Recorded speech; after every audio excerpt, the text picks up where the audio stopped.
இந்த straight of Hormuz பகுதியில் அப்படி என்னதான் நடக்கிறது? திடீர் என்று கச்சா விலை உயர்கிறது, திடீர் என்று கச்சா விலை குறைகிறது. இதற்கெல்லாம் காரணம் ட்ரம்ப் அவர்கள் எடுக்கக்கூடிய முடிவுகள் தான் காரணம். கடந்த சில வாரங்களுக்கு முன்பாக பிளாக்கேட் என்கிற ஒரு சிஸ்டத்தை கொண்டு வந்தார். அதன் நோக்கம் என்னவென்றால், அமெரிக்கா, இஸ்ரேல் அதன் கூட்டு நாடுகளுடைய கப்பல்களை ஈரான் படையினர் போரின் காரணமாக அந்த வழியாக கடந்து செல்ல அனுமதிக்கவில்லை. ஈரான் படையினர் நிரந்தர தீர்வு வேண்டும் என்று கேட்கிறார்கள். ஆனால் இவர்கள் தற்காலிக போர் நிறுத்தத்தை அறிவித்து அவர்களுடைய காரியங்களை நிறைவேற்றி கொண்டிருக்கிறார்கள். இதனால் அந்த பிரச்சனையானது தொடர்ந்து கொண்டே இருந்தது. ட்ரம்ப் அவர்கள் பல முயற்சிகள் எடுத்த பிறகும் போரின் மூலமும் அந்த வழியாக கடந்து செல்ல முடியவில்லை, பேச்சுவார்த்தை மூலமும் கடந்து செல்ல முடியவில்லை. இதனால் அவர் ஒரு சிஸ்டத்தை கொண்டு வந்தார், பிளாக்கேட் சிஸ்டம். அதாவது ஈரான் படையினர் ஸ்ட்ரைட் ஆஃப் ஹார்மோஸ் வழியாக அமெரிக்கா மற்றும் அதன் கூட்டணி நாடுகளுடைய கப்பல்களை எவ்வாறாக போக அனுமதிக்கவில்லையோ அதே போன்று ஈரானுக்கு சம்பந்தமான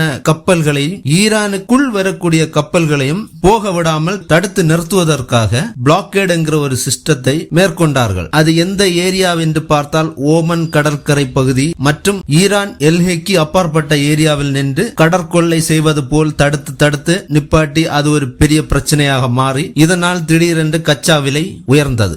இப்போது மறுபடியும் சில பேச்சுவார்த்தைகளால் அந்த பிளாக்கேட் சிஸ்டம் கொஞ்சம் தளர்வு ஏற்பட்டது. இப்போது ப்ராஜெக்ட் ஃப்ரீடம் என்கிற ஒரு சிஸ்டத்தை கொண்டு வந்திருக்கிறார். இந்த ப்ராஜெக்ட் ஃப்ரீடம் சிஸ்டத்தோட நோக்கம் என்னவென்றால், இந்த போரில் சம்பந்தப்படாத நிறைய நாடுகளுடைய கப்பல்கள் ஸ்ட்ரைட் ஆஃப் ஹார்மோஸ் பகுதியினுடைய அந்த பக்கத்திலும் இந்த பக்கத்திலும் போக முடியாமல் காணப்பட்டு கொண்டிருக்கிறது. அந்த கப்பல்களை எந்த ஒரு ஆபத்தும் ஏற்படாமல் அமெரிக்காவினுடைய ராணுவ படைகள் மற்றும் விமான படைகள் டெஸ்ட்ராயர் வகை கப்பல்கள் மூலம் பாதுகாப்பாக மனிதாபிமான முறையில் அவர்களை பாதுகாத்து கொண்டு செல்ல வேண்டும் என்ற நோக்கத்தில் இதை நாங்கள் செய்கிறோம் என்று பல ஆயிரம் ராணுவ வீரர்களையும் இறக்கி 100ற்கும் மேற்பட்ட விமான படைகளையும் இறக்கி இந்த ப்ராஜெக்டை தொடங்கினார்கள். இதனால் என்ன ஆனது?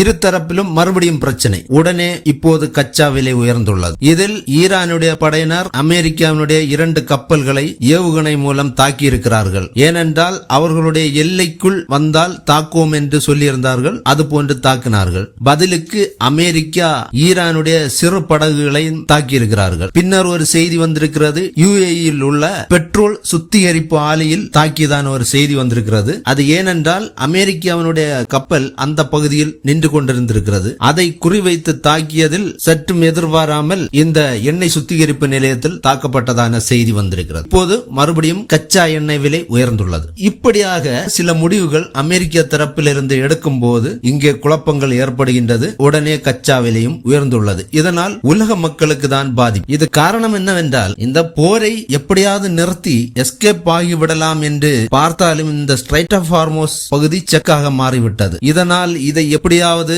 ஒரு வழிக்கு கொண்டு வர வேண்டும். அதற்காக பல முயற்சிகளை எடுத்து பார்க்கிறார்கள். எல்லா முயற்சிகளும் தோல்வியடைந்து கொண்டே இருக்கிறது. இப்போது மறுபடியும் பாகிஸ்தான் மூலம் இந்த ப்ராஜெக்ட் ஆஃப் ஃப்ரீடம் திட்டத்தில் பேச்சுவார்த்தை நடந்திருக்கிறதாகவும் செய்திகள் வந்திருக்கிறது. இதனால் அவர்கள் இந்த ப்ராஜெக்ட் ஆஃப் ஃப்ரீடத்தை அமெரிக்கா படையினர் தளர்வு ஏற்படுத்தி இருக்கிறதான ஒரு செய்தியும் கிடைத்திருக்கிறது. இந்த தளர்வின் காரணமாக கச்சா விலை சற்று குறைந்துள்ளதாகவும், ஆக இந்த போரினை முழுமையாக முடிக்க முடியாமல் திணறிக் கொண்டிருக்கிறார்கள். தொடர்ந்து இணைந்திருங்கள், என்னென்ன நடக்கிறது என்று பார்க்கலாம்.